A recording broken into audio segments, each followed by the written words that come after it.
Be semre kakra ni Adom kase Badwam amane se Christian na ehia moa se wode bekwakoye operation wo yade bi e ha no ano ewo na fon enchen aboafo mo kakra wode ba ye nyina no sesei nyame aya Adom ma doctor fon so atumi yi sa tumor no a na eha Christian na no ma surgery na se operation okofa mu no ewie peye ni asomdwe enye cancer enti enye cancer no chese ewo particular treatment yetumi ye eno say a bit more favorable say enye cancer enti eno ane say we no ye ka say enye cancer but ye be ka say a bit invasive, locally aggressive nti chese enye ade a e bia ye betwe free ho pote e ade o say ekodompe no mu a say ye baby part of the dumpina affect now say enuni na free ho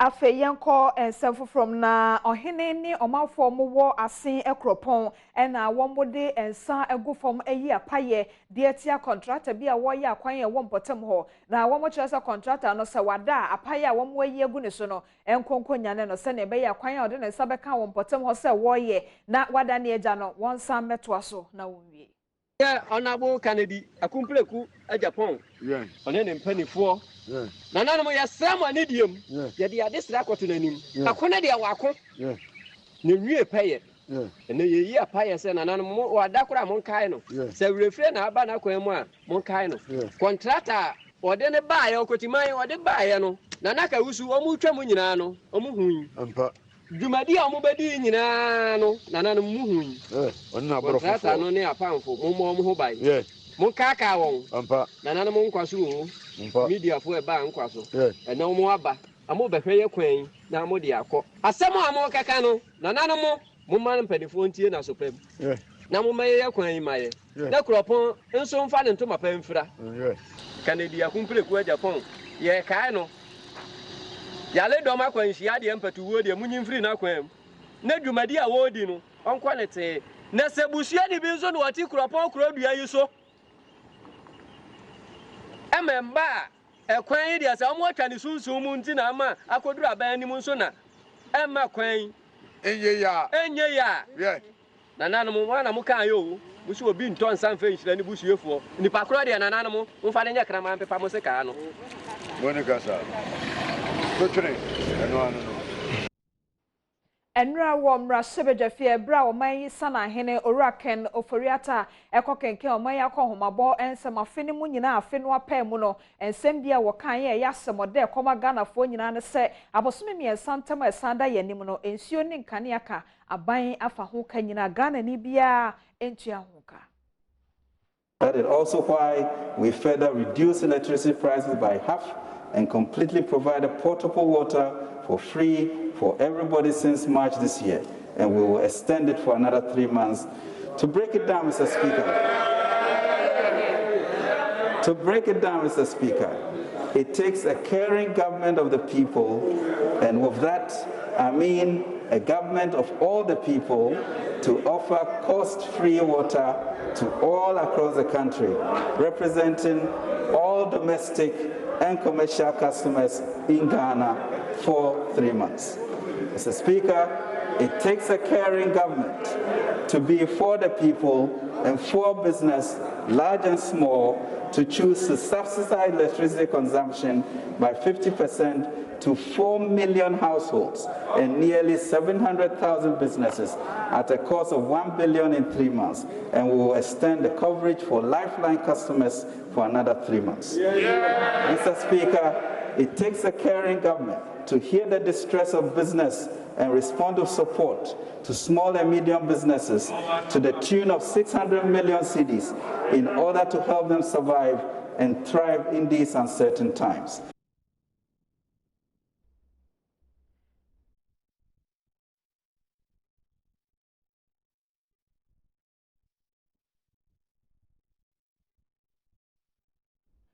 Ora Mare Kofi Gain and now also then a manifesto says Omafo Buano na wakose content kra won kodon amanyoko bia na wotimi ebeye mampani ane nsem obetimi dia boa Ghana for no enra wapasa ensem ne ho ntoma bra wo hia ensentrofo enhia mu chese na niso ade ho no enti se Ghana for dom buano na obeye mampani ade obetimi aye e dia boa oman Ghana ene emu nipa no no.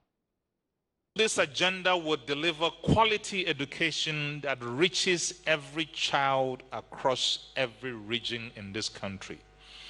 An educational system that equips our youth with practical, technological, and entrepreneurial competencies. This agenda would deliver quality healthcare and quality healthcare systems that focus on primary and preventive health care.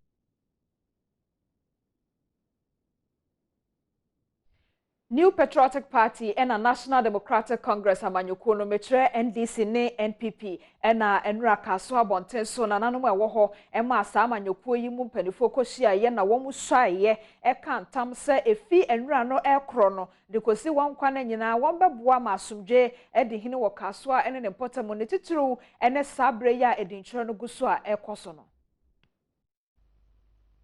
ani se na odupon enya ntie ohuye nso se na party mienu di ntro yi mu omo adwumedi bi eya amana ne na sase no ho abasam na etia ne se ehye di ntro asi kopim na ya kase yi ebeti na ya bobu tu wo ha ebisi na ya bobu wo ha ene em se ha adwumebre uti radio so na ha adwun ene ntia na yodo mo frɛ party fu mienu se won mra na ono kasa no nto wonfo na ene omo ye no magya ne omo ye no nyange do mo bi nsia na mo di nsia esi amudi ane se em se ya sa emma anibri embemu because se na nema se koso no ha adwumebre nti omo di nsia omo kan se finne kwai woni enya sade ne biom.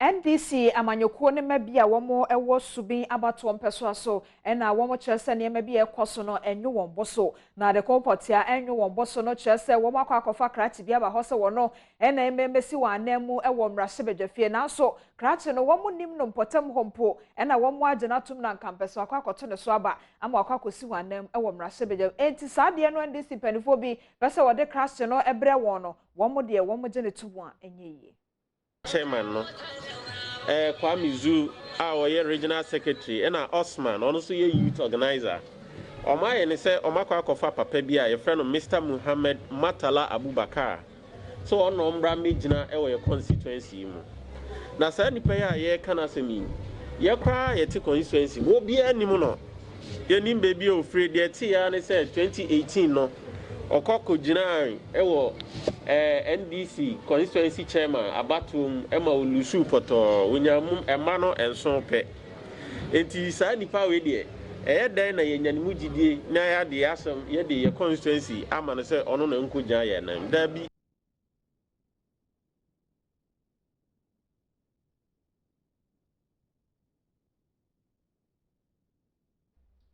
Asye share enkron kuma membo ho nsamitre local government ministry no womwa hye enropetien no ne fa etoso mienu a wode epetepete edwa hodo so se ne be ya COVID-19 ho ahobambo no ebetumi agina ne naso yie ne senti mantam miensa eye bono mantam no bono east ena hafo mantam no womwa toto edwa hodo makomako ahanu 200 mu se ne be ya obepetepete nro no wo ho nyina na etumi abo adwadifo ne ho ban afri COVID-19 yade ne ho. This one no ebaye no ye bodawro esre omampani ene Ministry of Local Government afia ye say omomodin say the phase 1 ne baye na ye successful no omo ayen say emra no ebetimi aye nsa na enkoye 9-day wonder ampa waso de osia ayoyo ama this is the phase 2 aye nyina ye babe ye witness this year biante ho he ni ya yente ho he ye hunya sempe ni kwa bomo be enye nyina ne wa ha anka wie ni nya ngo beti na ba be ka kire yen anka mo na ka so mo boy nka ye se the first one mo boy nka ye ma ye dai no we so nka ye bi ama nti esra mo na sa mo se bi sa o mo mo da wuro ma ya shonte anope ya nte hwe me de ma nte mete ya kura nka anope me mma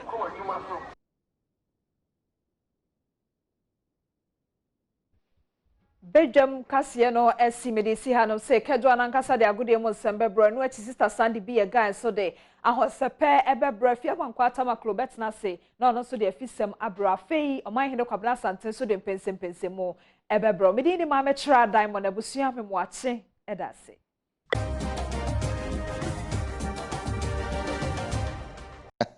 eteno ho asama no yenhwe se hwan ena eba abekan list ne West Bromwich abiom ho ababe piemu ewo eye league ni mo share so ma me say Gifas mecha e de esi akonkwa no pa ni de nsam no ebro Gifas so say papa ema ene memamu enamu nyarewa bebre tu ase kra anya sam keto akwantika share so afa mamu krema no pa ni de nsam no de ebro Gifas papa ra ye kopie mo the Ghana Football Association obi ana nije ball no hu bia no de obi sa ne said aben ana Ghana Premier League enya headline sponsor sanse ya bona Sakura no a ene eguso ya bona ade General Secretary at the Ghana Football Association was said Juma mo bonya sam ketwa ereso menya headline sponsor at the Ghanaian Premier League. Oh, enya break ipe season no start ye ni na ye din kita ho ye di companies be break kasa and with sponsorship there on say football no call off and eba until we share bring back the love na body each week no na body ninya no is to engender excitement na sponsors na idea mukasa na de no still ya gusu yes ejuma no and yeah positive and yeah hopeful say it's not only Premier League airline sponsor na issue yeah more than that penny say benya sponsorship for all our products na ya tumi anya support no na ma ye members no omo anya sa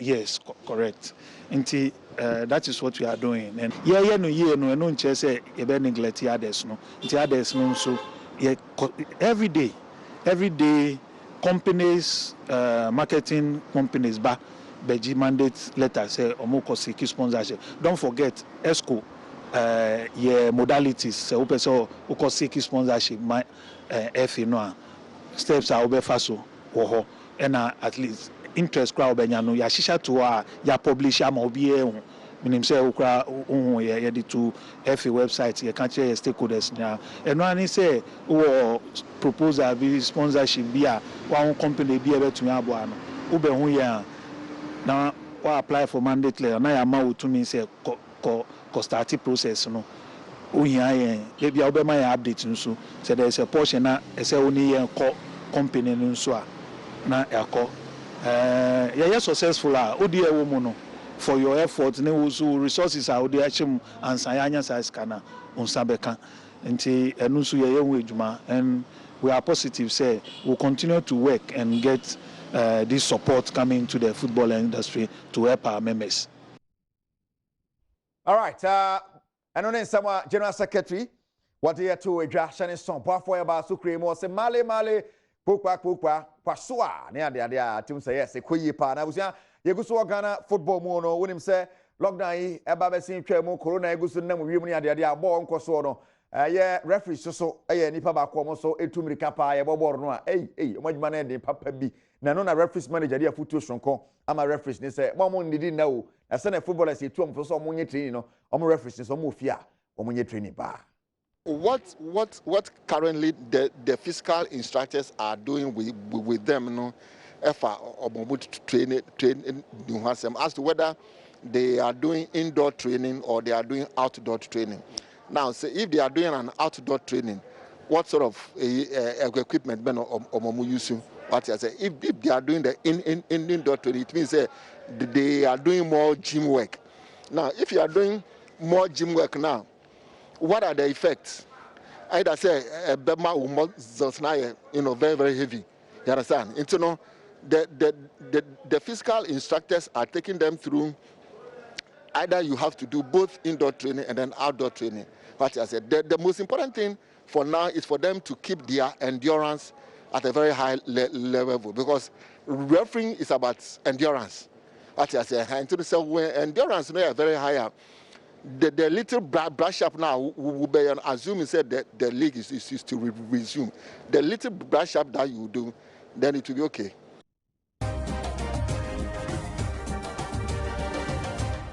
OG and said the TBA no, I was so my Friday no, de.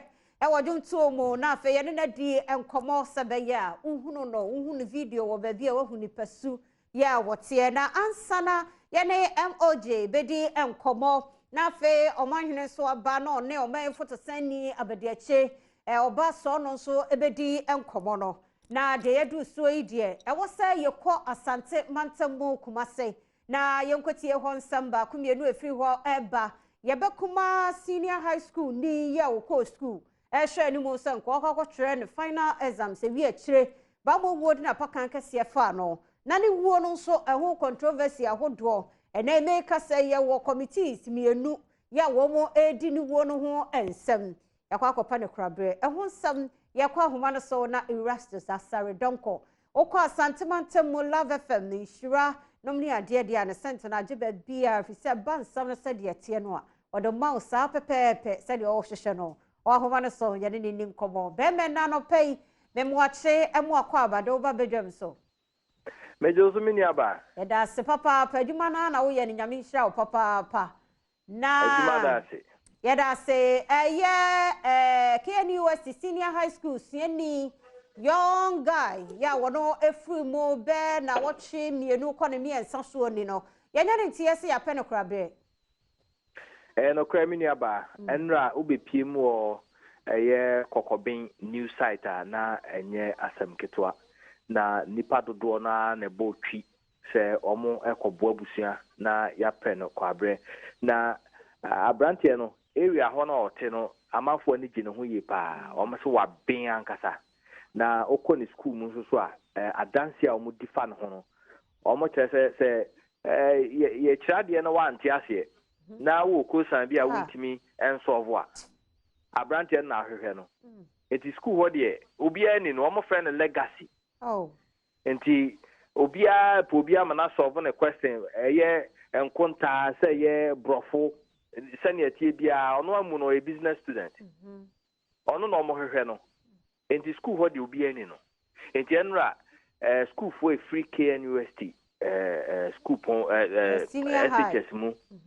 EBP ho omo dodo na omo class rep eka ho na omo bae omo teacher for eka ho as a regional director of education teacher unions ahodo on nagrat nat consent for omo nyina aho bi na omo eba aye na se enra omo social distancing protocols nti no omo manipa dodo na akwan omo ma aye na se emehwe na adaka fufuo yede sika kokko ateta ho kakra eno na abantie yede no etum na yebie ni fam baabi na amanfo etwafa ho kakra ehwe na fe yekope no krabre wo kokobin amusie na fe Erastus headmistress mami amankwa wotimi baabi wantimi amabi nemum oyina na musifo by ode sika kanesika no 50 million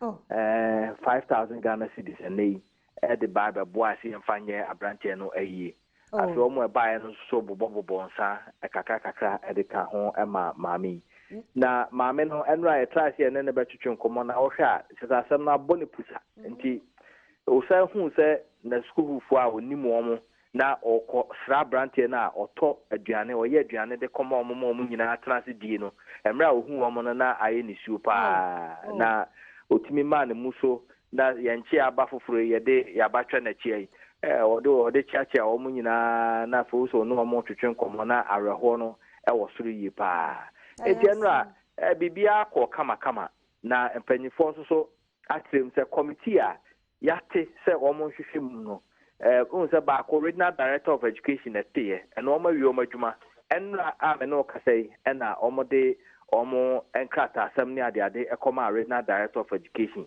eja eba foforo sa ye hwehwe mu nso ye nya mu nsem ntie na mrepam ye nya mu nsem tie a ye bebo chifu amane na mum committee ba ko na regional minister tie no de omo gusu a omo ye omo hwehwe mu a omo be wie busumi ne da toso aduasa 30th of this month eno na omo be wie omo adwuma etini nyina kabo mu a ene ebe hu ade cropotin siye se obi eye boni bi obabi anase ohia so twen anase sane tie no omo de omo recommendations ebeba Rasus na yanshe ejani oba ene anuanom na won su no omo ban ne na te sei ewo ho sa bre ya omo ba omo dofo omo nua bema 17 years pe ene odi ye wa asase so wa free mu oba tan se na ne su ne tie ne nuanom nkaye na wo musu ban ana se de na awerho ahye wo mo fa na te sei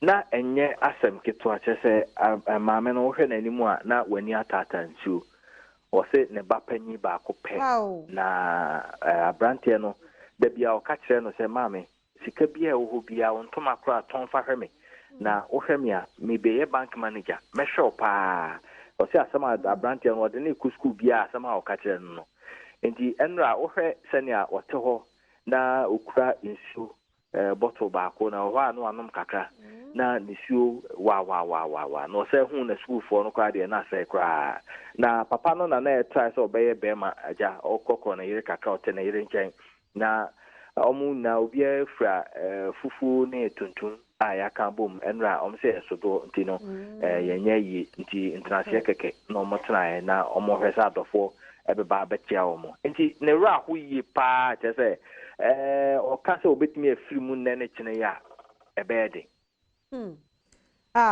any yamfa NC has na apart from say headmistress former so no say ya interdict no want to me amana church phone mu bia ne wo school no mu no also to make school for no ho ne on buy a church phone ni bi kan school for no ho ne on buy fe pa omo the basket sie ba ko na buy omo school bus no a church for be say edu e ka ho regional director of education as say on the headmistress of school or no so edi animu bi metro director of education or no so ka ho nat omo nyina e ka ho bi na bai na many aba men fa we so enfam kakra ma obekaya eye school I wo adjuso sectec nene nansa beba ho Rasus minchwa no ye beba ho na mom yenkotie de enra course so ewo ye nua be makuma no na ye na semra ne ba ni aba be di san komodo nso. Year business candidate for WASI had been a day student until government, as a preventive measure, directed all such students to be admitted into boarding. It is part of the preventive measures against the virus when final year students returned from the COVID-19 break to prepare for their exams. Some complained of stomach ache at school, but according to his colleagues, he couldn't get help on time. He died later at Dementia Government Hospital after the father had arrived to take over from caretaker students who had taken over responsibility in the absence of help from teachers. 2 committees are investigating accusations of neglect by school authorities and the circumstances leading to his death. Today, teacher unions, education directors, friends, and other sympathizers joined the family to pay their last respect to Sam, whose colleagues shared glowing memories of him. We came to pay our last respect to our brother. Yes, you see, it was rather unfortunate that we lost him. But now we are just encouraging ourselves. Though he is no more, but he will forever remain in our hearts. Rest in peace, Sam. Who was he? What would you say about him? He was my class prefect, a brother, a friend, like anything that we can think of. Yeah, he was a good person to everybody who had an encounter with him. Yes. What's the one thing you remember about him? One thing that I'll always use to remember him is whenever I have a problem with any of the subjects, then I'll go to him. He will not hesitate. But what he will do is that he will help me solve my problem concerning any of the subjects. Was he brilliant? Very brilliant, of all standards. The Ghana Education Service donated 5,000 Ghana cedis among other donations towards his funeral. We headquarters. That's a general. I think Ghana Education Service. That's a Ghana Education Service. Say, 5,000 Ghana cedis. Sam's parents will not speak on record to Love News, but are hopeful findings of the two investigative committees will give them justice. Reporting for Joy News, Erastus Asaredonko, Kumasi. Nti Erastus Asaredonko ayene ni di nkomo no na yate na mane bossa de course wo ho no wo cheche ye mo no na Erastus otemenka meton kapa miniaba ya da sene adwuma no na ene yenko ejoso senior high technical school no so de yese o cheche ni di won sie bewi a kire obi afed wudro enum ehun sam da bia kwakosi yo man last question yi obetimi asombi mama me asam no na nka wo sha ase ayokotie o voice over no yo enti chefo bekaya ahwefo bekaya na chese bese nansani na ejuso sectech school ewo ejuso empotam ho na emrake mienu taxi driver bi say ohun say omo free school mu ho ehwi wo na omo kura bibi enti o che omo edo omo ebre assistant headmaster omo ye form 2 students omo ewo school say gold track for no na papa eje omo no na omo eroro omo ho ema ne ka omo boxes na afi odo omo ehye ono ne office na o lock omo hye ho eja omo ho kofie nti anadwo no eba besi anopa no na branch enum baako eye samna ya huna ede hohoro yensa eja covid-19 adawroma ede hohoro yensa si office wo no otam ye na grogro onom ye nti anopa no na branch baako ka ho no ochiatem se omo emebie puno no na branch ni wu from kobie na se nano ekwa hura je se wo yakọ nti omo ma no so na edwo ayansa bia Sammy Dr. Fujian so ententene.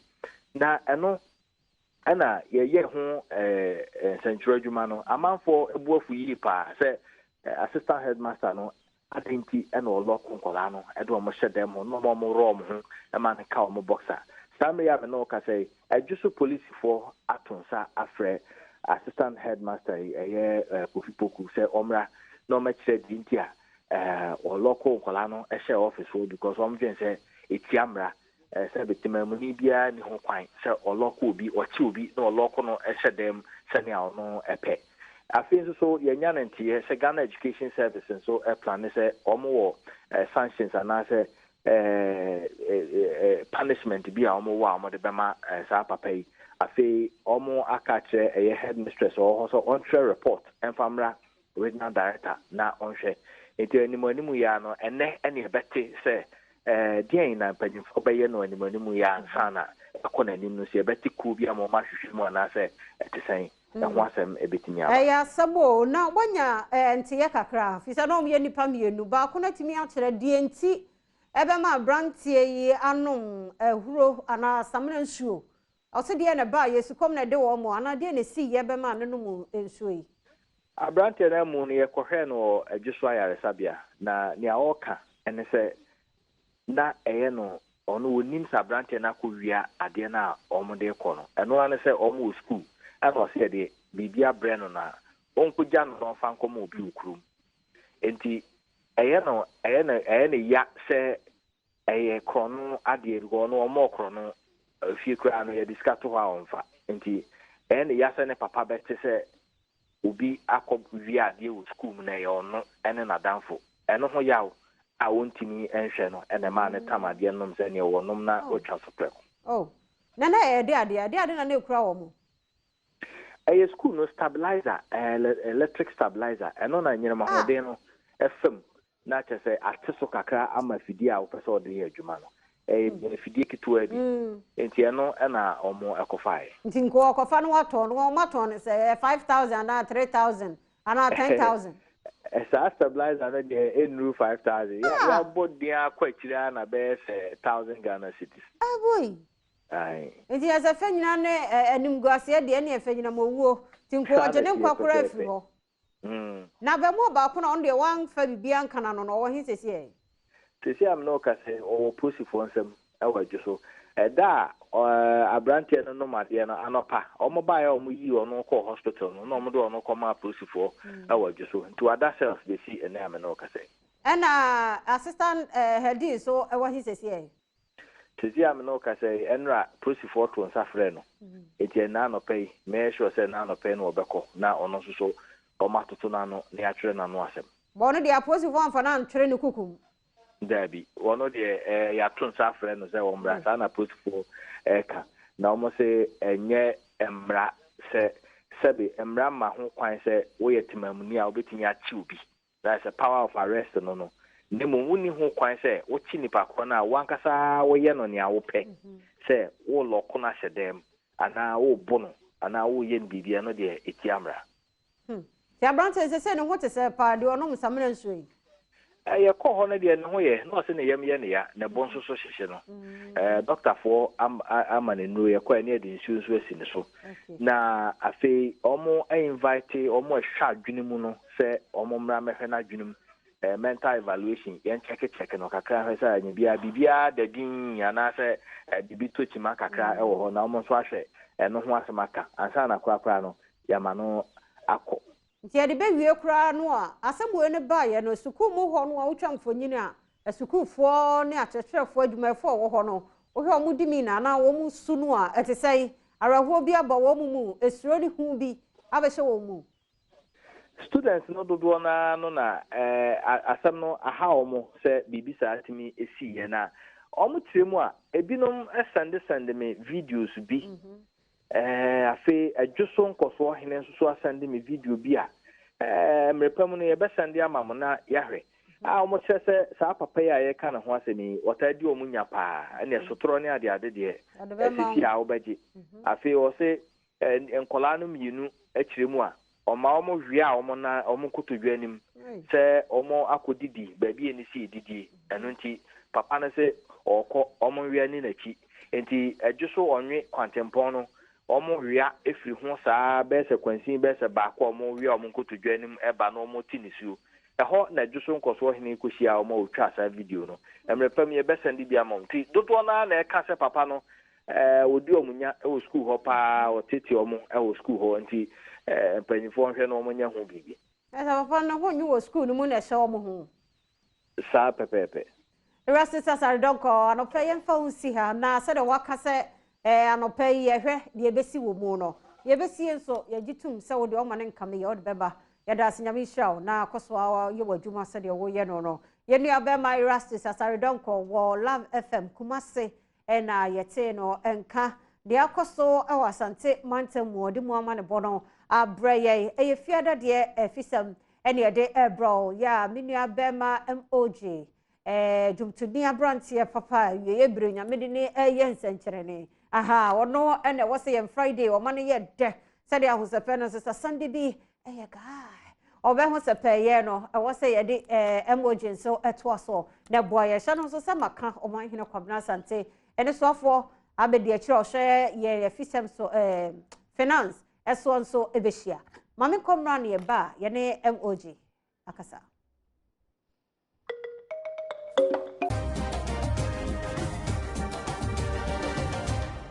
Yansa mu akwa ba Adom TV na yento aso enkonsam foforo mu dia na enra mampani adodan kwa akufo adon nsenkyene ne wonam ewura kenofori ataso asa de bia ba wose se de nsuo no de osome miense de yenu yemu ni free na kane ano nso use ni free ba ya yesterday na nyese free ntine na chese eni kwansa wo use okra na wa bie na si so se de kane no ba ye no yehu se kwabra na papa se wo bugu no vi se eye free wo yesa wongasa na wudu hu abro vi se kokokoko ba be ba be si ye na ye so na ni nyina no eye yade akwade wo yi a ye hunu breport obekọ nanso nyankopon ne mra so a se de tie bia no ebekọ enti na wasa aban no ye nhyehyɛ ahodo a wode eboa ne manfo ebi nie ene ne ma bebre na no afotosani ade tuja a mra hye beja fie na asamba ko a Ghanafo aye ndepa no eye nyina mahode no ene ensuo no ene de eye ndepapa pa efri se yesa na na bodo eso biate ade amaye na sika na ye mfa nkotua no ye de aye niema foforo bi enti akoba se no a wose ye ne mo edi eho enkomo na ye nhwe se de wo so asem no ofa no efaye de mo mansa na mebie phone lines ne de ye nkomra so beja fiem na yenkotie owura ofori atansam no a enura okan ye tichu de fa ye nsuo ene ye nkane ahoka ne yaban afa. That is also why we further reduce electricity prices by half and completely provided portable water for free for everybody since March this year, and we will extend it for another 3 months. To break it down, Mr. Speaker, it takes a caring government of the people, and with that, I mean a government of all the people, to offer cost-free water to all across the country, representing all domestic and commercial customers in Ghana for 3 months. Mr. Speaker, it takes a caring government to be for the people and for business, large and small, to choose to subsidize electricity consumption by 50% to 4 million households and nearly 700,000 businesses at a cost of $1 billion in 3 months, and we will extend the coverage for Lifeline customers for another 3 months. Mr. Speaker, it takes a caring government to hear the distress of business and respond with support to small and medium businesses to the tune of 600 million cedis in order to help them survive and thrive in these uncertain times. Osinje Kofi Ampadu no na tie chire na o mame directions no medana say papa de adu soyi won so do wadwen chire no ebeba na se wan so wunim de beto dwabiem Democrats are crampo de by say sika 54.11 million bi aduane che no nko covid aduane che no ho ensem no eno so Democrats ai so edebai de wo wote ye de ye ode de wususu se mpanifo ntu ho na mo bi nentime mu aye no nyina nso ye bie phone lines yi nso frɛ ye if you say ya na weeks no mu no emu ye bare ti oho no ma na ja ye nya chance bi kakra bi a ne pese no mu di enkomo ye ni some too much ye dom dodo if you saw dom yi na de akire ye no eboro adwene ene ntiase so mo Facebook say Adom TV say nyankopon hira mo papa baba bie phone lines no 0302 211 701 702 703 704 0302 211 701 702 703 704 na won so fa wode ebra na ye call ye Facebook wo ho no mo a wo no di kan koho se wo pie frifie kura na enne social media development ba bia wo bia no utimi ehye live wo ho enti Facebook/Adom TV wo koho no mo se sie ya ye wo ho na won so wode wadwen kire no ato ho na matimi akenkan de amount Akwasi Steven Akwasi Steven dem te ya che o ahwana so bra kwasi ano pe me chia o emma wo akwaba so kasafiri kumase kura ka ifra ho bonte so efra ho sai namba so pa kumase efra ho sai baby awo no efra ho bonte so bontreso BUNTSO bontreso mo yentiu se okwana asanku good my say one wo o se awo here awa Amansia West and I meant do bontreso na ye prof kwam pesi ho ye prof kwam pesi aso mo so wa yi na dia me ate ya ntantete ti montan frefre cornerstones no ho ya Amansia West prof kwam pesi aso no okay na ona bo prof kwam pesi aso no yo yentie we so bontese bo am penina baso check COVID-19 be o de kan ye issue I don't want to so my yara make a bit of task so na ja o mo task ka kasi ni ona bit makani ma aba no o mo bit makani do man go ti me for so okay it made it not to be me so me ha o ba ko no Yes. 2020 we shall for bana sama. Mo. That's papa Lukman so ahwana so Lukman opay mechiao emu akwaba. Yekrom mejo so na wapom kesem ponye. Yankofo Adom me ho ye me gidi tum se wo ho ye ene me kromfo nyina me ma me ayi ma esi na abusua ni nyina obia ho ye. Boni biansi. Me sanche obim na men kase.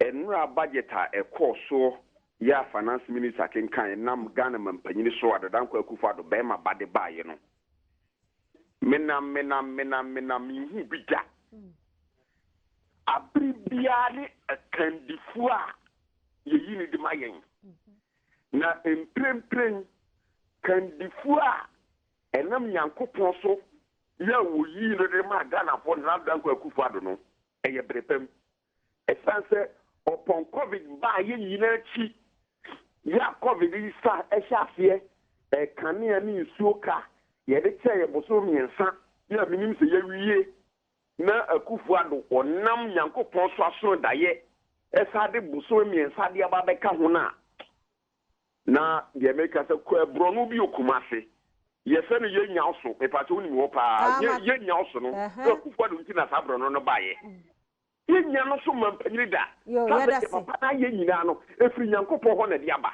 Yada se papa Lukman na yenko ni ho ni free yem free hia no pay memo ache. Eti se. Nyankopon Adom ni na ho ye de.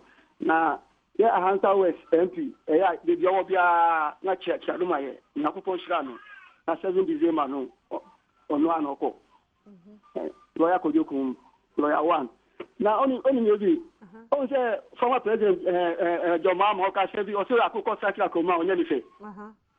O be kai. Me too. Nti mi say de na do ye ni na de ye wo bi mo wa na enyo mo fe. But enye wo fe kura po a ono oye. Na 7 December na nado o sa babio. Sa babio. No. Ni me da se papa kojo enchi so ewa humano so brako jo no pay mechiao frame boom no kuma se Roman Hill asoda na nimpe me be se mi wrom na me kobom pae ema na Akufo Addo mi wia ye rete Peter nkwa na police be fashion akoko pae fie so abo ya agri minister so me tia ne pa mini aba na Akufo Addo mi tu chema no mi tu chema na Akufo Addo na Nyankopon shirawo Una de koti America sa. Obesha.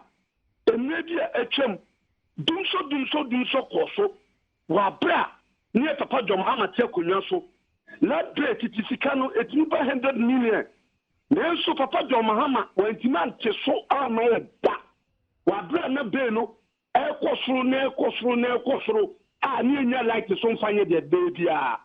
Na de ahunyenwia ma ya komu.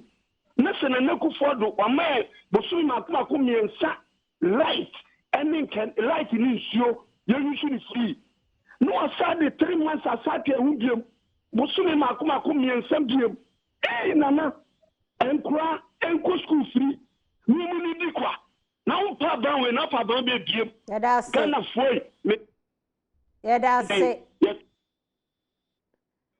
Yada se papa KOP so ahwana so KOP ufu dem ni nyina de sai Kwabena Poku Kwabena Poku na oni e de ahe Obin Kwabena Obin Poku yeah de de pa na frefi hia no pay me frefi se fi asafo no pay sahi asafo okay yo yentie we me so no de me first film no besides light news so now they are my no CS na wasa to so from 9% call 5 no 5% no and also yadana se pa na yehwe anyisa ban o skabi da baby o ono so ho kire no pa enso odwene manfo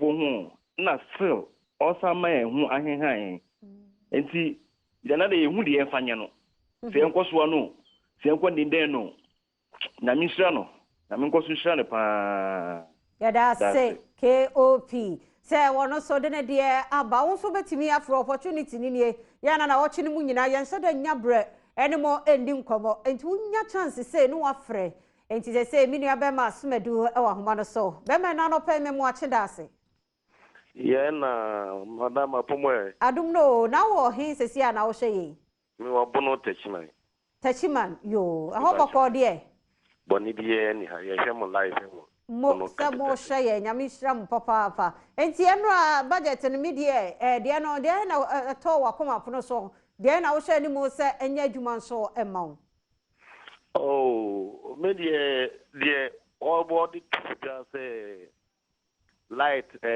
bill ne water bill yen extend no fine but fuel nso a yen tumu o market affair no so kosoro ten bia ye oh fuel no ten bia come here say bese niema olive tea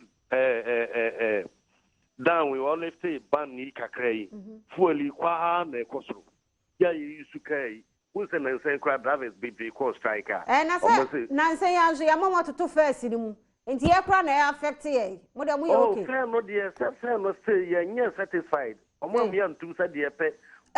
Well, still ya say antinipa no so.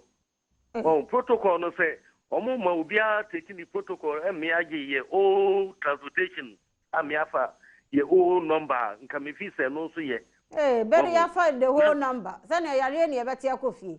Oh, oba yare ne dey ya dey say be dia kofi sir because what nose mask come watch gloves and nurse bibia taxi and criteria me fi say the ni pay we say price no cost no near the ade no omon famna ye normal price na ye fa ye fair na e be why more it is a meto won kan ye na increment ne ye de ba ye lorry fare no ye fa bi nka ho na fa mon come back to normal passenger size aye fa no sa na ofe no there be more for being home, but ye passing an unanka or mobile normal passenger na and a fair no so ye standard that. Still, the Omudia to me crowd check as still anybody be a petrol could do now fast sell sign boka. Fair no society still. Any atin sure the can ya so ya fa boso me and sent to the no be home. Make us a beer me no cause me see me too boho fear. Make you feel so any all your sorted the crowd only how back to say ya de nyame asema akra ya da se papa Matthew aka me sa aka no pay me chia da se je so mi aba na frefi here no pay me frefi western north e wo ai anti trespass wo no one pesia ai awani shama trespass ayo yentie we papa ya dana na do asipa je wa yedie Ghana for na yakoma te yem Ghana se ba ya betre se e free elibutu asem kukwan no ye stress o mehwe mai okay aka no ache yi pa ye na se o mehwe mai okay yo yemfa ensi akere me ye last caller me mo ache mo akwa ba de bono ho side na afre yem free me mo ache yeah mama yo na afre free he free do man include sharp kere me de ho na e be free yentie we me America na say afi bia budget yo mbeye bia yetia na yet se enra doctors to bia adom for mo de on betna ho so mo fa sa ni die fu we e de o man budget na de o mabu man na ka man be yi da bia ye boka da bia ye boka okay madam mo mi anwini ye ho ne antena nyame ba fa ye kwa na fa ye akọ enya mpp ni ndc sam Mr. Chireme wabre ibaba yeda se yemfe yakọ so no ensi ya oman ne kwam na asante ya krado na nsa no beba no yentwa to interview bi mra yeba sisia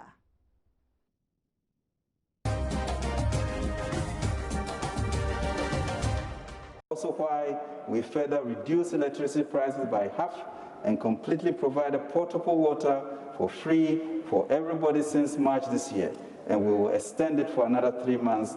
To break it down, Mr.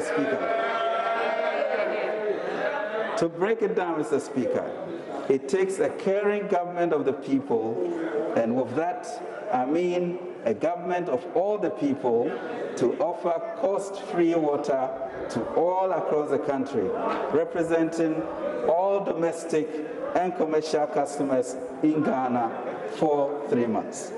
Mr. Speaker, It takes a caring government to be for the people and for business, large and small, to choose to subsidize electricity consumption by 50% to 4 million households and nearly 700,000 businesses at a cost of $1 billion in 3 months, and we will extend the coverage for lifeline customers for another 3 months. Mr. Speaker, it takes a caring government to hear the distress of business and respond with support to small and medium businesses to the tune of 600 million cedis in order to help them survive and thrive in these uncertain times.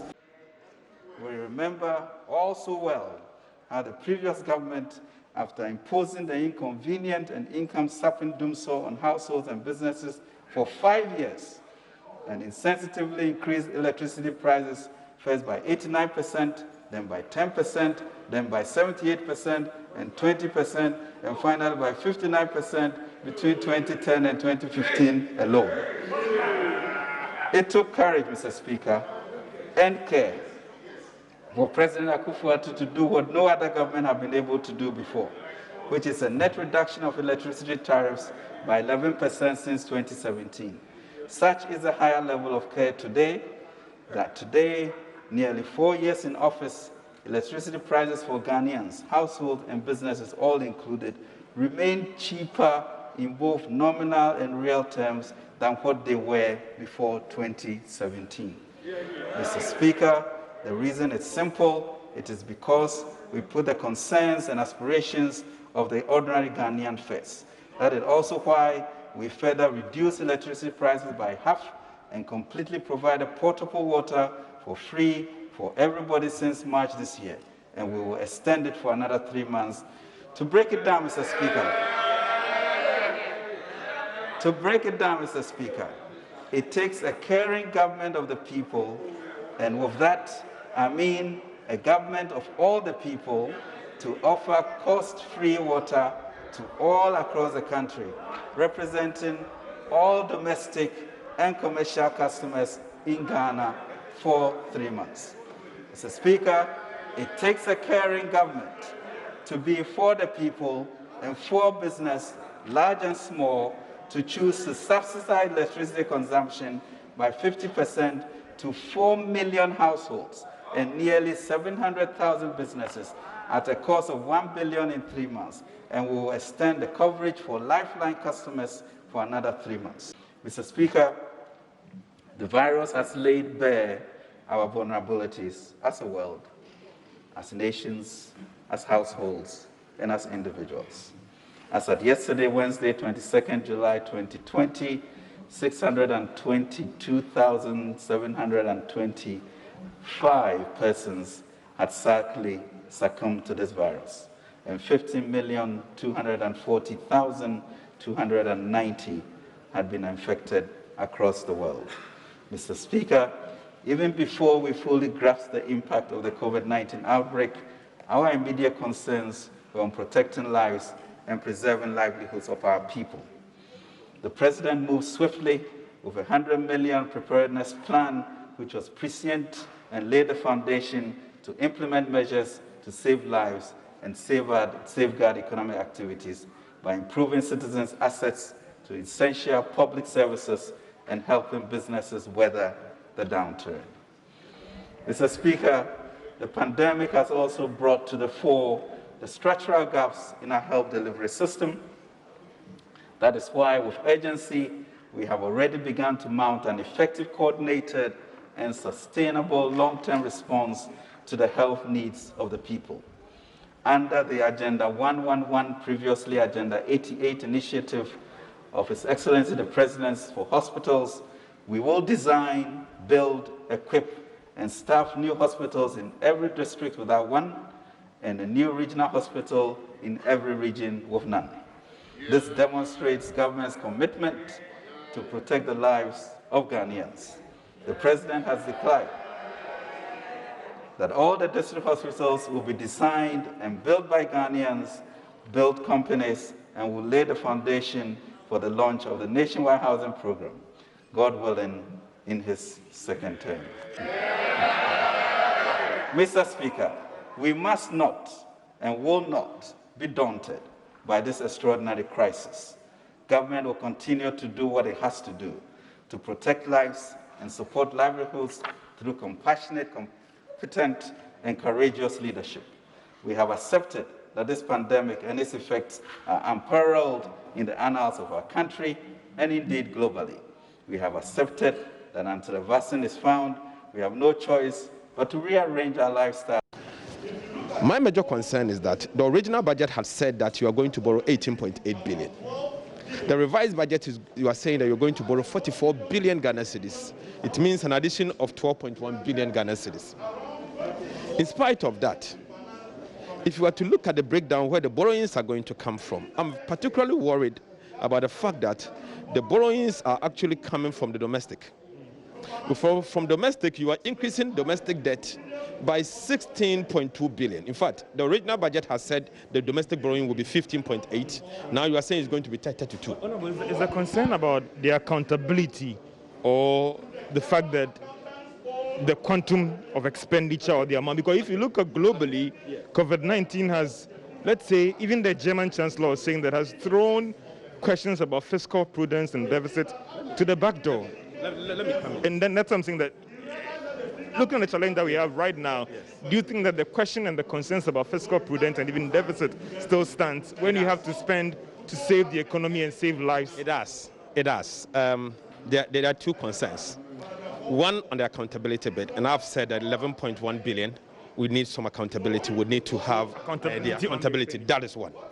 Number two, countries that are observing fiscal prudence around times like this, and the fact that you raised, the other countries are saying fiscal prudence doesn't really matter. It does matter, and others are doing it. You see, it does matter, and others are doing it. I'll tell you how they are doing it. First of all, you have to reprioritize your budget. So you look at the existing budget that you drew, okay, and then see what you can cut and what you perfectly believe that you can cut, and things that you can do in a form of stimulus. So I want to look at the budget. First of all, look at what has changed from the original budget to the current budget. Clearly, from the expenditure side, I do not see the minister prioritizing anything, and that's a major worry. Everything stands the same, and you can look at from the expenditure side if you look at the money. Nothing is changing. From the capital expenditure side, you could and find a way and actually balance it from the other side, but I'm not seeing that. That's a major concern. And number two, his act is actually elevating the public debt. And public debt, you and I knows, it has some consequences. Major consequences on interest payment. To the extent that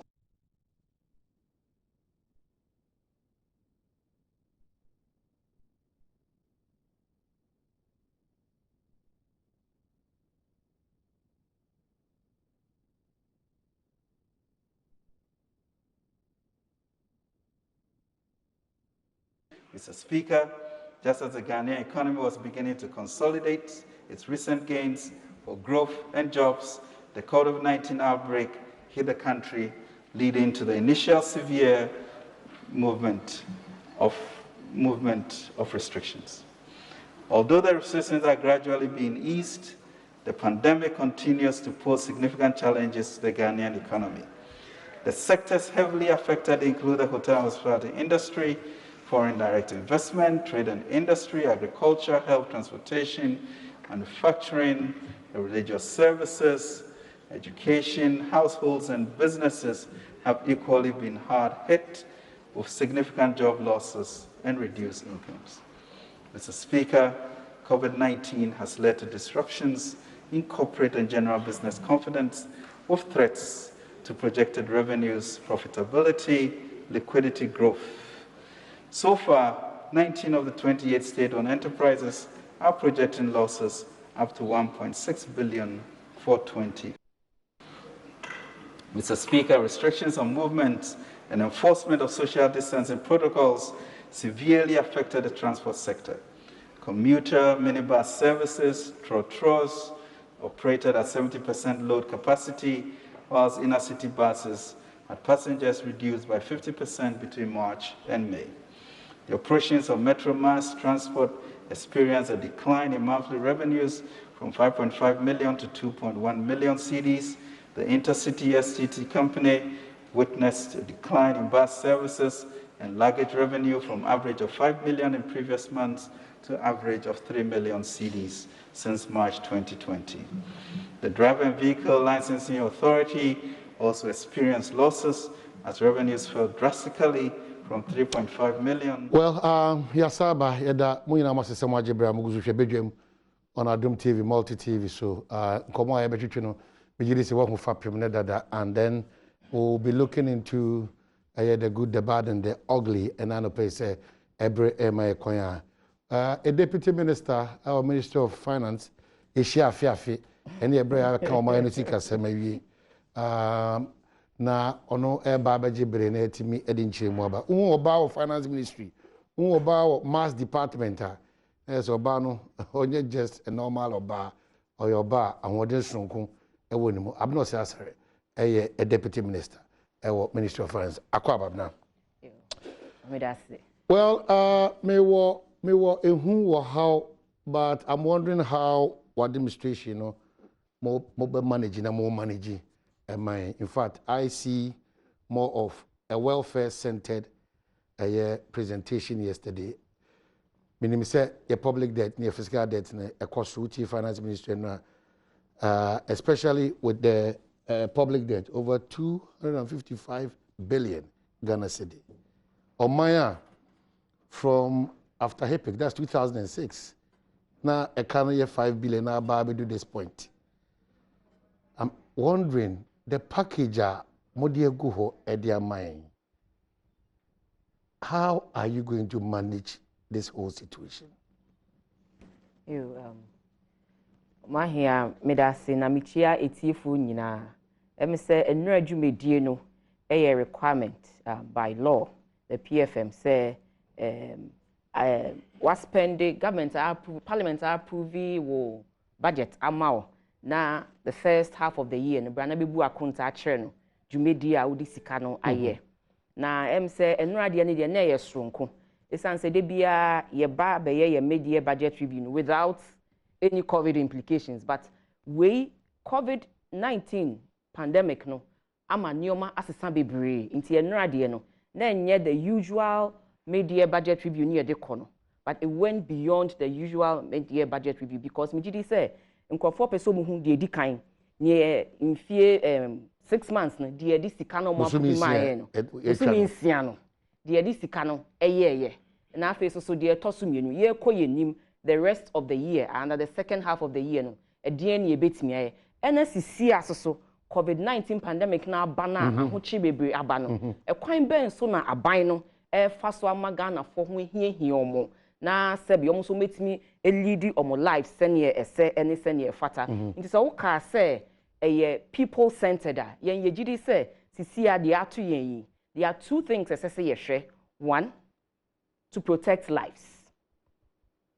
Ye dikan eye to protect lives. Na de ne ye protect lives. Nyomani bebra ya yegidi say e protect lives. Ebi ne ye dikan ye to school mu na an spread anko match no ye hu say yare ne yi ni tie pie wa ha no afi so ye restricted public gatherings e ka ho afi so tracing, testing and treatment, the 3 T's. And so ya spend this kabebre wo ho a ejidi say eno na aboa ama yare no abrase ama enne kakra o hwe nkronkro ni bebre a ewo wiasme ekwa eche bebre na so ye ndie nyankopon wadom say ye da so ye under 30,000 ena afi so enye no pe to protect lives ye hia ye nuanu ma nurse for ye nuanu ma doctors for na aban this year nko ama financial clearance a umbetimi de recruiting nurses ne doctors to the tune of about 24,285 and no na nchen so aban ama health workers na omu gina enimu no a omu kutia eyare omu boan ya ma ya kuntia eyare so ya mo tax waivers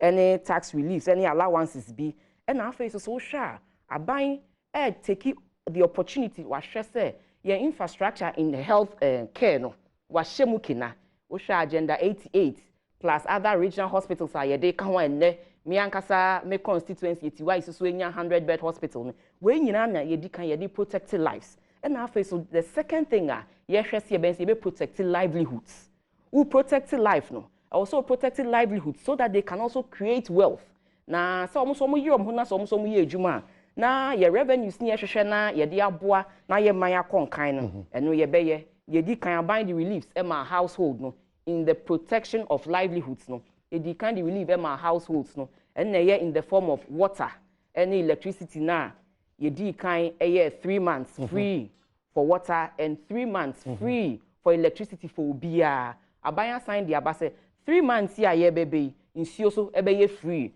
and electricity no omo da lifeline no yeah almost omo de no for 3 months and so e free after so aban the relief businesses and COVID-19 alleviation program no for businesses no and na aban the 600 million eto ho na ye hwe small and medium scale enterprises more qualify ye mamo 3 things are aban say or hwe they call NBSSI and they di kan we what number and na me no e ka say send ye tin number nkofo a pet number tin number akosro no we nyina eboa ama ye European mu nyina into the tax net into as ye ka say ne ye kobo besia so ye increase the number of people on the tax net sa na ye increase so then ye revenues are ye so ye betimi dia den etua sa ekeya ye nyina and after so and I would say a new program 100 billion program a year part of protecting livelihoods the CARES program,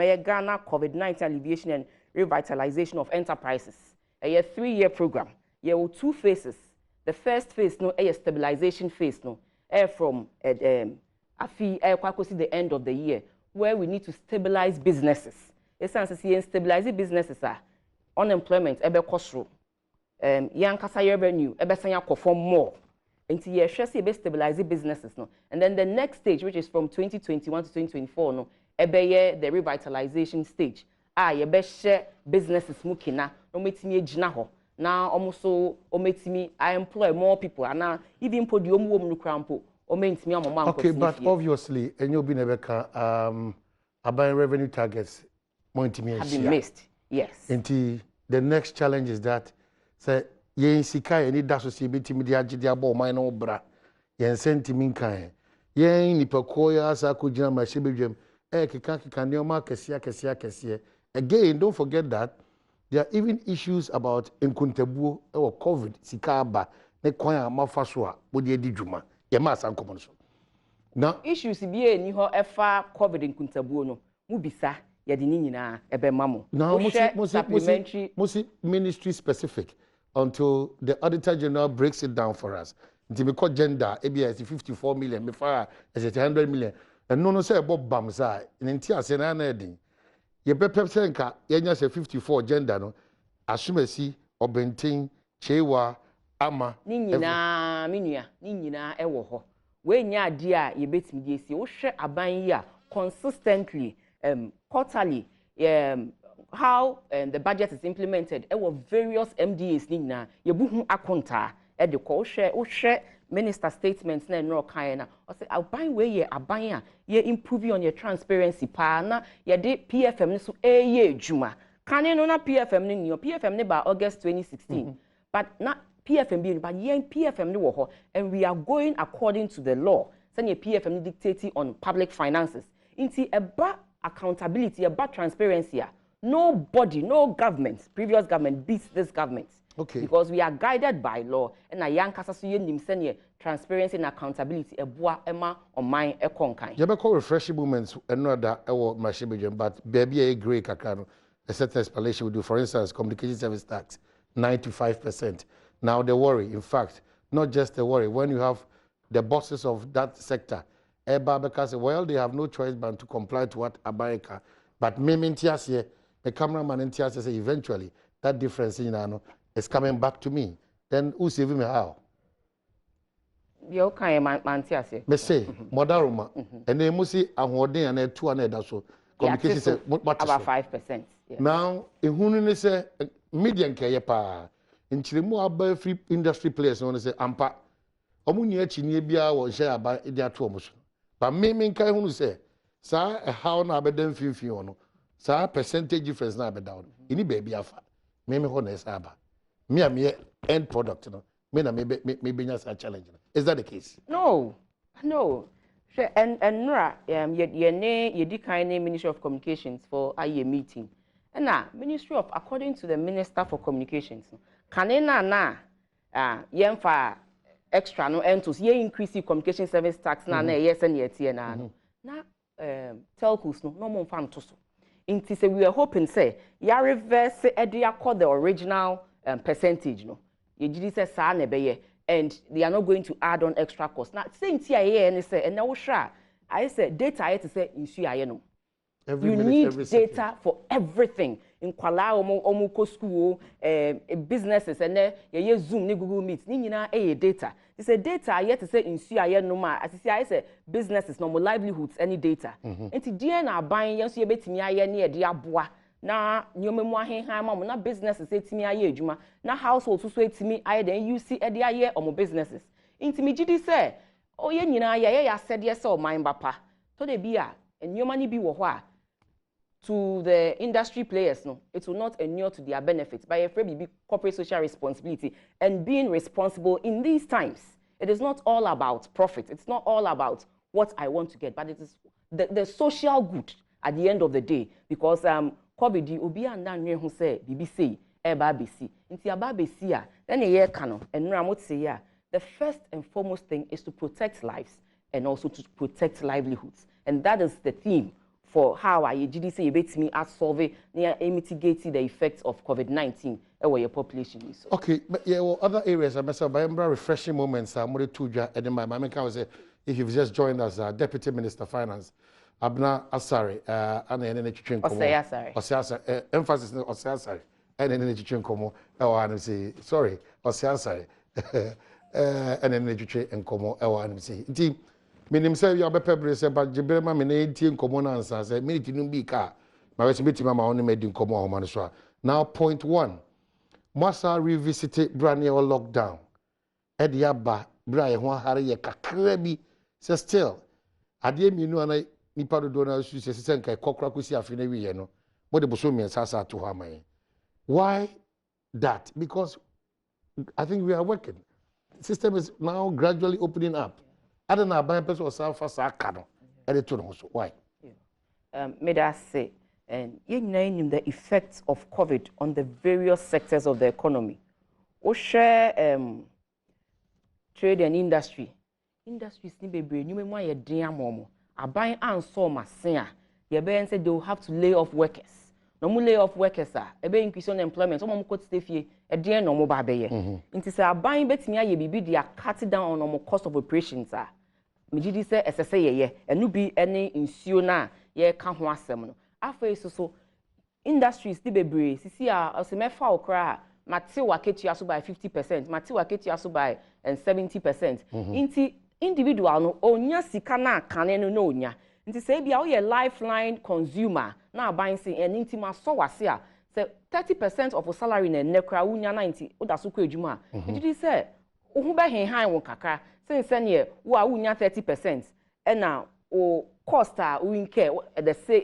It's being done at the same rate. Where didn't make us say it is more of looking at how to protect lives and protect livelihoods. Because me did say, oh my, say caneno na meje 500. Now my boss say well say either so beje a cut of 50%, and yes I dear me low offer. Now meje 250.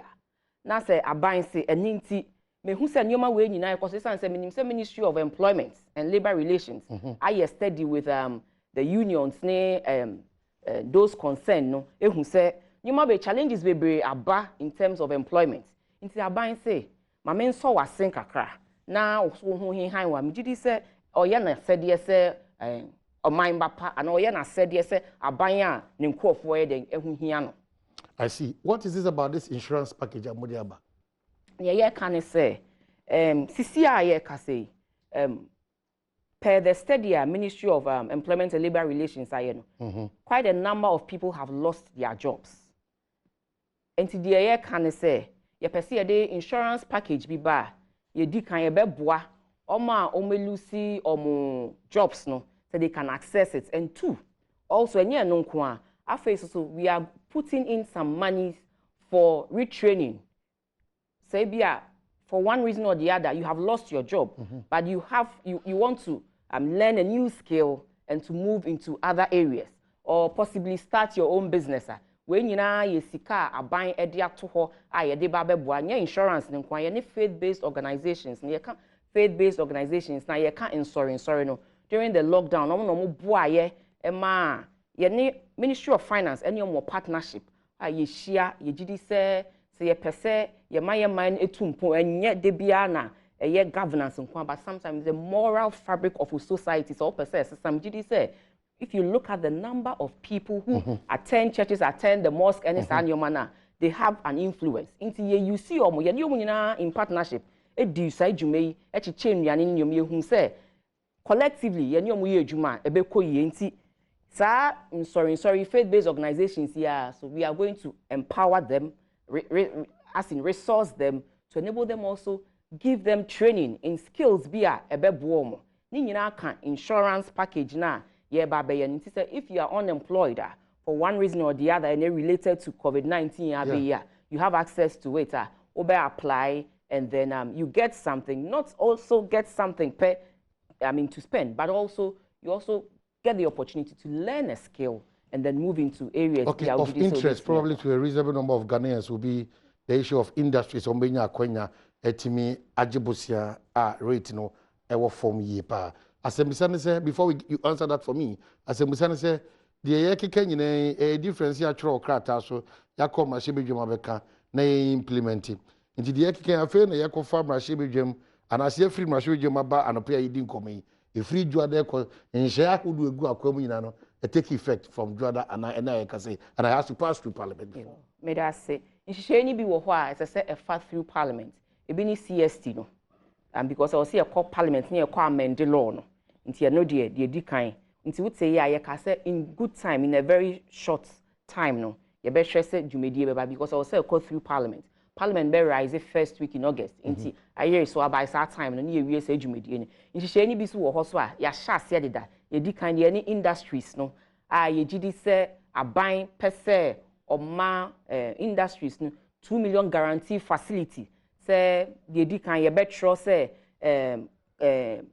banks no monhwe na industries are falling into COVID are having a negative impact on their businesses no monhwe say more 2 billion guarantee facility and we be so now we are more loan at reasonable and towards targeted industries and our companies and as there will be more categories follow on that the kind of share ye cap corona alleviation program no yeah small and medium scale enterprises and no po ye sign at the 150 million account aboa and but we are 2 billion guarantee facility are making there for large businesses now who can borrow from 200,000 bigger businesses are omu hia sika puduo kakra mu odu no mu die di omedwuma afa so enye no peso so okay say corona in the beginning no aban eka say Bank of Ghana my instructions to the bank say ebeya omumre banks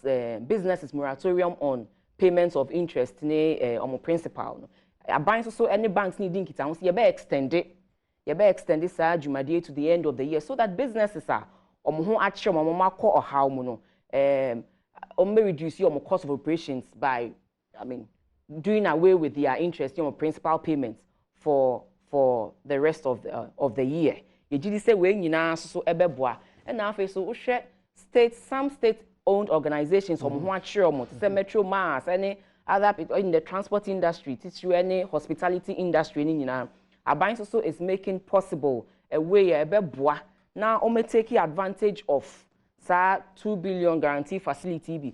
Maybe some GBD workers, some GBD BBA, improve situation is here. When you Aban businesses So at the end, what by the chess or cost 30 million Ghana cedi for the creative and arts industry and the media. If you a bit makodom kumano or more issues or more reason in part, but so what by the casa say 30 million Ghana cedi for the creative and arts industry plus the media. Then no patche. You me say sorry can say keke. Ye ne oma yenkita ho na say businesses the industries ni bebre atro aba assistance and support here to keep the industry going. And you almost want to buy and you share and you buy a hoarding a bit me, Sisia, ye case for the rest of the year no and they say you best saw my saying say now almost so the almost car say almost be say almost the be no so no almost so almost the aye. So that's it. And also your categories are me I sure say ni nyina nhihye say ne ye de poverty alleviation cap ne ba ya nhihye da ho say you should belong to an association, you should have a TIN number, you should have an account number or a bank account number no sa ne mani nyina ye we ni nyina so now we are improving on the capture of people on the tax net because ye gidi say ebe boa ye bebre say as aban air man no so hwe kwan bi so obe improve how to generate revenue from the citizens. Two things, as a utie dom kumana na probably best about insert ne baka mwashe, but on the surface, what I'm seeing their challenge is a nyoma minu. The edika and say aban revenue targets are a problem. Aban swing pefe say public debt 177 agensem, but aban so guswa shebo a here sika say edibeye. That is aban the until say dogo bi kure no but say ko jibosia abesum ye so ma debi asa etua saka ene yaso an hye won de to so biem omo how keseti through our covid in Kuntebu no omo chem say for the first time maybe ko afro mo say 11.1 billion bi on covid ne nyoma basa bisa de di kan anamontu obi amutu o mrahye bedwam no budi hinta dom kuma no ana de to so biem no kre sikasem wakwa atwe Mosusu a bosha kesia na moshe. Why that? Yeah. You did kind me that say. The minority no. Can say you the new maybe see you. Ya na me wan kakra. The ye can say ofa COVID ne ho nsem ye di kind by parliament. And ye ka say mumma opportunity na yen yi sika in excess of the 100 million. Na free stabilization fund ni emfa emwa covid no edwuma eno ho no na ye bu akonta atwom se 1.2 billion no ye yi a ebe ye 1.2 billion 1.2 billion no ye di bi etia enu bi ye yi 600 million corona coronavirus alleviation program no enu ye yi 600 million no ye den free mu no afa so wo kai se ye ka se 3 months ye betia water enu bi ne yi free mu enu ebi so na ye bu akonta akire omo ewo parliament say health workers no allowances ni reliefs ni ye dey mo no enu so ebi free mu ye je 1.2 no ye bu hu akonta no pepepe akire omo ne ye ka kire omo say by the end of the year we will bring the actuals because when you na estimates the original the actual expenditure no will come at the end of the year when why exhaustive program ni why exhaustive scanning na no abebu hu akonta akire omo nti ne edi kan no me did say enye no kre ye di kan ene omo kan. Secondly, extra funds ni enya free World Bank no the first $35 million and then the other $65 million ni na sebe enye say ye di kosie baby ye di ba parliament and ye ode documents we about parliament e break it down into how our sika ebe ye utilized na. It's only at the end of the program when you have exhausted all the funds at the end of the year no abebu account actuals, but they have the estimate, so they know.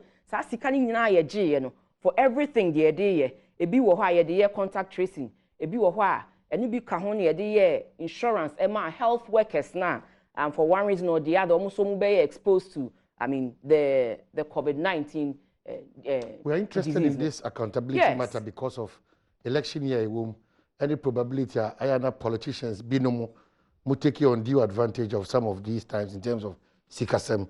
And they are worried and their concerns are especially of concern because say I'm passing yabani ye boom kunte boom yaji exim bank yaji we free yaji we boom boom they are to my name far breakdown maya. We knew we were going to do this presentation at this point in time. What has been the challenge in here? Yeah, men breaking it down say dom kumane kano. Yeah, the figures about to bam. Maybe I far figures in better ho bam. And I make can say estimates no ho, but we don't have the actuals because budgets cry. See, I can say at the end of we are expecting to raise 58 million. I see and say at the end of the day, raise 58 million. It will depend on what happens. In the year can say the actual stadium, we can only see this at the end of the year. But we came to you with estimates, just like budgets nearby with estimates. No? And then out of the first 1.2, we estimated that 600 will go into the cap business relief, I think 200 and something will go into the water, no, and 1 billion echo into electricity. So we have all those breakdowns, and they know because we went to Parliament for all these approvals. And it's not like omunim the echo, omunim, but the air can say actuals number pens. Okay, moka say more the 1 billion electricity. In the end, at the end of the day, no, yeah, a little over 1 billion. Yeah, the baba no. But we can only see all these things when we have exhausted everything, and at the end of the year, no, we can see ni say na say na yenya health workers no can say the 80 million tax waiver no near the another 280 a year for allowances near the no actuals no until the end of the program, until the end of 6 months and 3 months now can see can say it's not that they don't know. They have the estimates. It's just like the budget. And you always say budgets near the day, the budgets near na yenfa actuals in bra. But no, you have the estimates. You have an idea. They themselves they know. So out of the 1.2 billion year budget, 600 million air call into businesses, alleviation program na they small businesses. And I buy catch almost say so far we have spent 200 million. And tiaka 400 million more approved here. But looking at the volume of applications, we feel that we should add 1.5 and another 150 million to it to enable us serve everybody. So it is not like we are not accounting for these things. Accountability, your hands are no share your money. You see it clearly, say for every amount that we spent, we came for approval.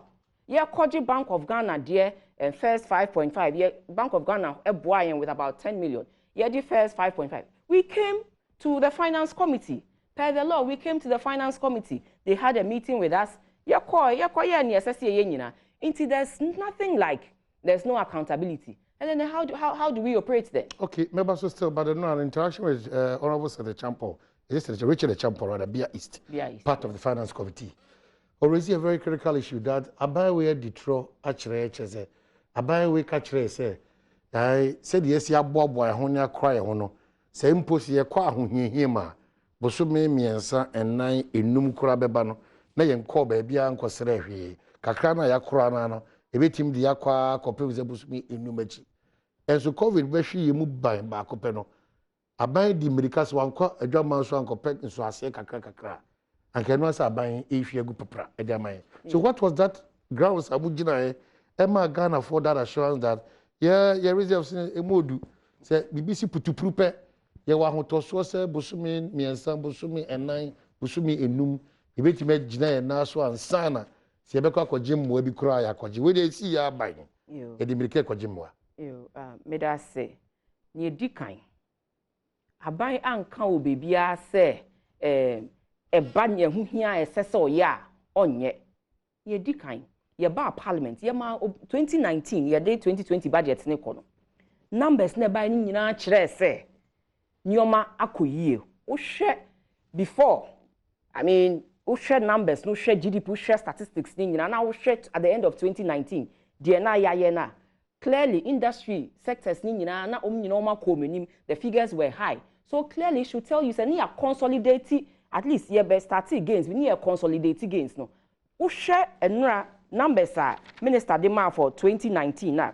your targets nyina your call just a deficit no na your can 4.5 your call 4.8 o share industry so sectors now they increased tina bibia ekoyie everything was moving well until COVID no ebe hit here but sebe obia besi enekra even krokesi America kra intimi enhu the total impact of COVID. Intimi nkase and intimi ebobo mensa na matena sidin na mahwe.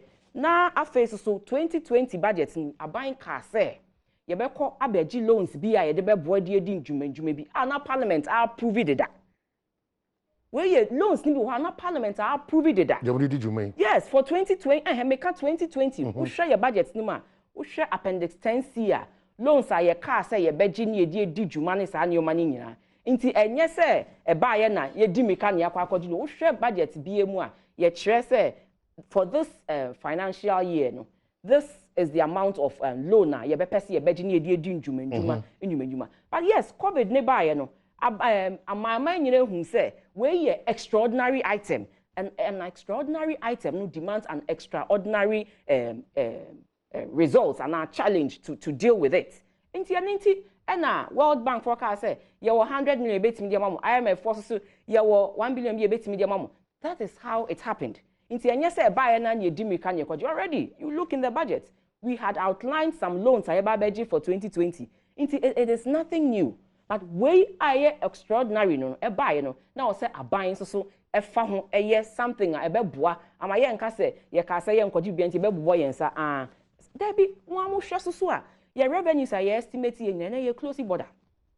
Inti ebi nko ebi mba. Wo hwe China na nkofo kokofa imports ba na yenya a lot of import duties ni nyina. And then ni nyina eden abrase. Inti I mean, how do you expect government to run?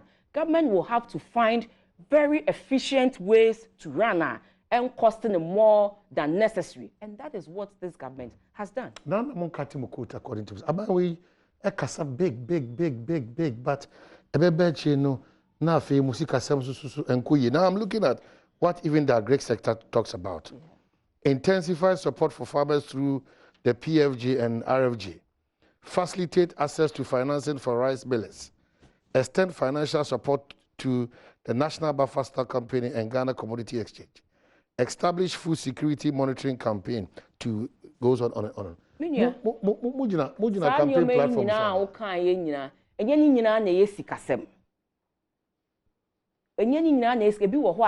Having the competent people around you to help you pursue these things. In between and our face so when who said this year no already near budgeted a certain amount for the Ministry of Agric. Juma. Na my science work say, can you imagine in the midst of all that is going on? Now a common society there be into food security there should be paramount. So we need shekura there, at least you need food. Yes, the obedi the ancestor border. Into abayi de bia ebe she eduani diemu mukina. Food security. You better mukina. You build warehouses. I say you best stockpile. Your money be a produce now. Your farmers no. I now face buffer stocks. So your man opportunity. So be Toby. Good na say. You memu yeah the almost on my tongue. No mama. Obiya nyane sa no eduani. Into food security there. Enya dia ebet me ato atwene. Say wo sika so oniska. Eduani a obedi there. Basic. And that is what we say we are protecting lives. And protecting livelihoods. And now, did you say mutimi satisfy contractors? May I say? You see, GDC satisfy contractors. What did you say? No presentation. It satisfy contractors. Contractors ni yen ebedi adansiye achiremwa. A fee pe from January to June. Anya crab January to June. We have done a little over $1 billion for contractors. We have done a little over $1 billion for contractors. And also, baby, contractors akọ omuye juma because omunsa aka omusika. And I am kase ye tie ni nyina ewie. Ye gusu ni omu di nkita ho kakran se ye be hwe se ye be yi sa kai nyina na omu so metimi akọ no makọ ye omejuma. But me omoni yen ebe di adanse a contractors we have done little over $1 billion for them in terms of payment. I see. My main question say Abeno say sorry. A deputy minister finance and an education komo Adom TV Badwam Jumedini so non kunu epija mu na also what was Adom TV but they make out say another media budget review presentation Ken of Riata on Abodiko Tujano and no hon komo and ye jibra ibum kakra na me hese bere bebe ma also benya kwanya problem of interest again. Bia bino shase na yentimia embubuniye. There's a text message that is interested that how do we go about this? National Unemployment Insurance Scheme. Baby any pane opeso tiase. Access to retraining to take advantage of new opportunities. Access to retraining to take advantage of new opportunities. What kind of access and what is that new opportunities are? You made us say ye can say senior ye de cap no eba ya ye de nhihye ye bae no. Certainly it will go through one agency or one ministry a ye be hwe say ye de sa nyuma ni nyina ye wie ye mo kai say ye announce coronavirus alleviation program. Ye wie ye ni NBSSI for etnase and na ye spell it out the modes are would be sure would be qualify for all these things. And all these things will come out. And may assure us very soon it will come out. By Wednesday, na Parliament, a real debate no, on mid-year budget review. No, now mama approval. No. So hopefully it will come out. You better announce it. Send you announce it. Emma SMEs for me access the alleviation program na ye. San you better insurance way. So they have already identified some of these things, and we will engage the public. And then you can qualify to also get the insurance and also have access to a retraining. No, okay, so is this also another NAPCO in disguise? Because I'm seeing here, provide temporary income support to workers laid off due to COVID. Pressure basa ahanaso. Ti mise tisubim. Naturally, provide temporary income support to workers laid off due to COVID-19. That's specific. COVID-19. Okay, so and also more capture the saying say COVID by you know more kwine back in be so affect moduma more ye. Aban so so mass or kwine be so. Sa kwine ne de kwine be. You on my hine. We ejuma wo baby. Ejuma no is documented. BBID adanse epefe say now ye ejuma wo a industry and COVID ya be ye lay off. You have proof. Say ye low off at this particular time, and yet because of call because of engaging in one more practice or the other. But say company no more cost of operations a year too high, said they couldn't afford anymore, so they had to lay you off. Clearly, there's evidence. And you qualify for such support. No? Yes, that support now ye can. And yet OBAB or TFIA on your Juma. But if we for just COVID-19 related unemployment, you're stating it clearly. No, the can say if you fall within that bracket, yes, recently you call so-called amended law. No, say pensions. No, can you know say if it's of a certain month, that's a undrew close to retirement. Okojia, you tax free so, but you amended law and say only pakono losing the employment. Now it had to do with it was COVID related. You have to let go of that tax elements. That's no money pakono. So it is there. It is something we have done before. Intimidity say if people really fall into this bracket, certainly they will enjoy what we are talking about in terms of the insurance. Okay, so another interesting one, refreshing anyway. Ghana COVID-19 alleviation and revitalization of enterprises support. Yes. And I'm seeing expand capacities of more laboratories. Create isolation centers in all regions and districts. Technology to track and identify cases. Ramp up local production and supply of PPEs. Construct 100-bed hospital in 88 districts. Why is it still captured here? Because more candidata. We a campaign moyana. Because you captured this long time ago. And we have not seen the pointers and indicators. In fact, the information minister said, so the 1 year definition is that the asobohwa. That was when he said that the committee anu December go back to parliament, cabinet. As we speak now, we are silent on that. It's being captured here again. That construct 100-bed hospital in 88 districts. Different from Nana 88 Nana say no 88 Nana say. Me that say, send your kind ya candidate, but ya candidate no. It wasn't in the budget. Budget. There's a difference between saying it, but you need to make provision for it. That is what we are saying. Say, we have stated it in here to enable us make provision for it. But this is a presentation of campaign manifesto. No, it's just stating, say, we are making provision for it. You don't have a budget for it. So we are telling Ghanaians, but not all things are more than our budget, even from time I'm taking over. Yes. I'm not able to recall it. Yes. But budget. Everything that you do with public finances, you should seek permission from Parliament through the budget. Planting for food and jobs, it was in the budget. Free SHS, it was in the budget. NAPCO, it was in the budget.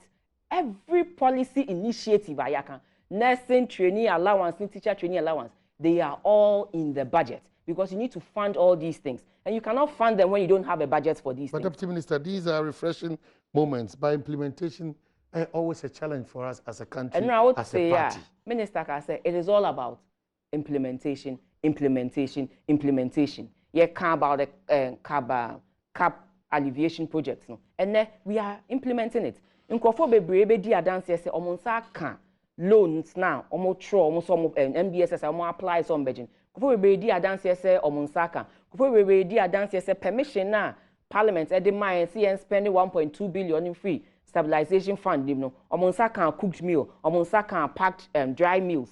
Ni nyina wo ho di adanse say we are implementing what we are saying, say ye kwakọ implementing Parliament and my permission. Na yemfa on approve budget no ni ntimi nkonkoye. I see.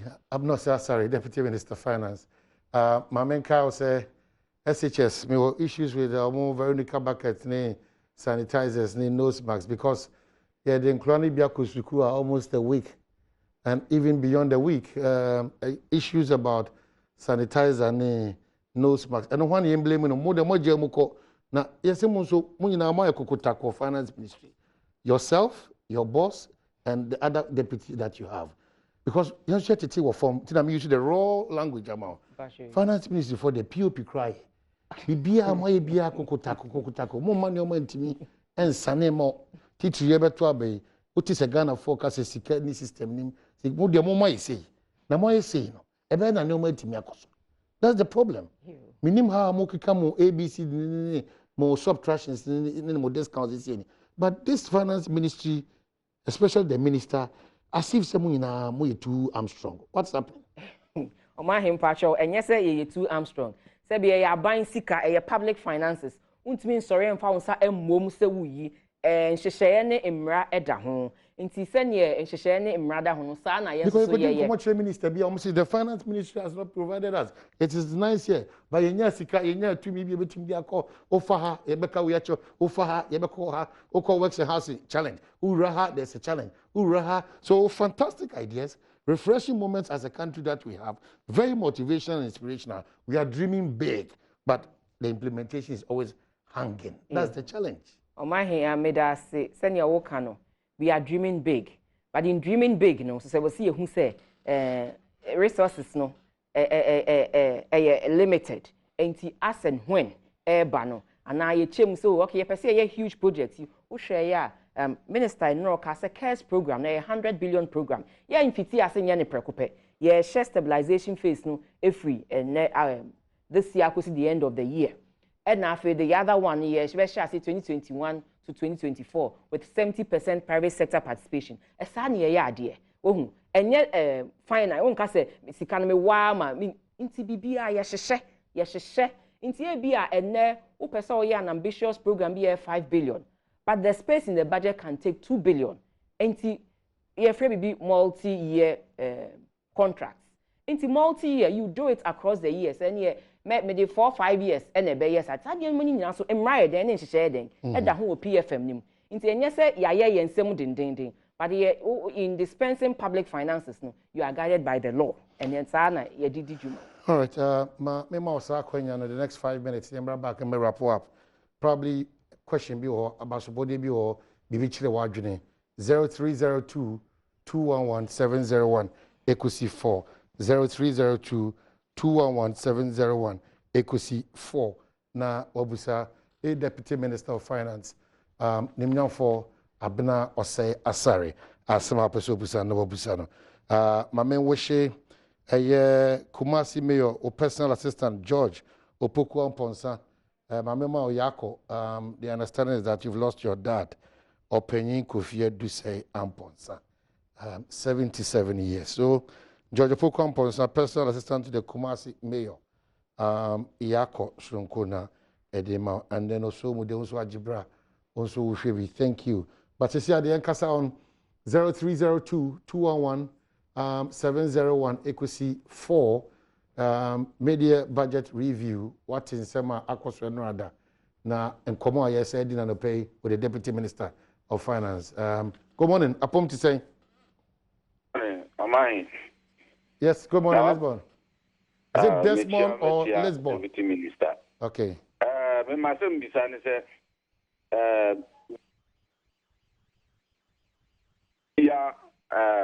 budget review no.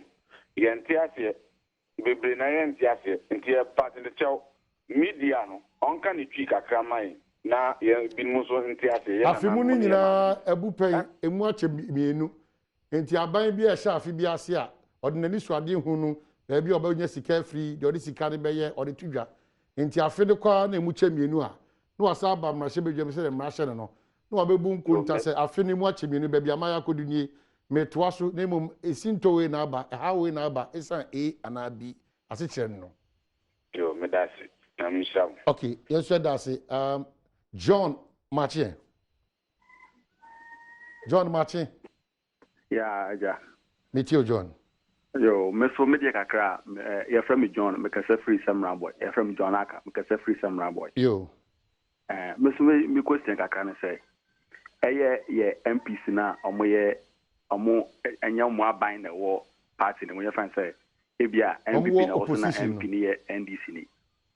Na say opre ne kwan a bisa say eya no mo say finance minister no emmo musika ano de be chema ba John so what's out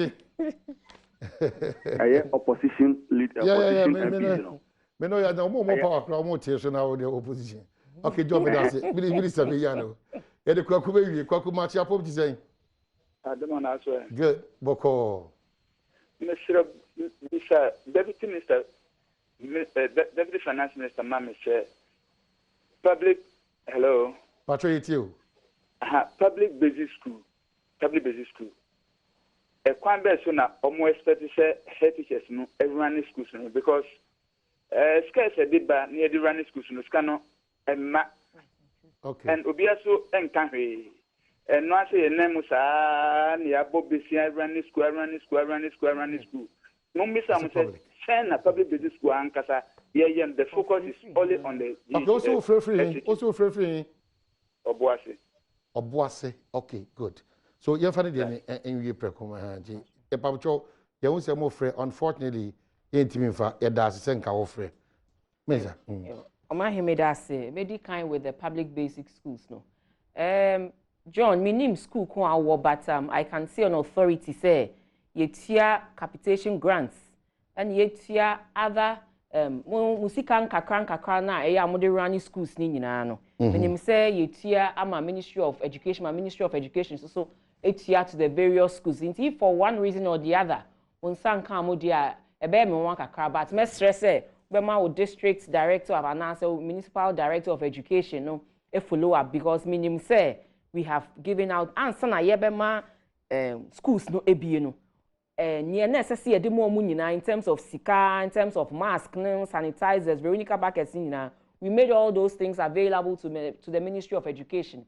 And in the Ministry of Education, NAG, associate dinkita hu bebre, SSN your money from me, honum say, me who your money bebre, ewo honum, Etiwa East, me who Veronica buckets, any new man, any sika, SSA, I mean, say, we disburse Ministry of Education through GS and disburse sikane.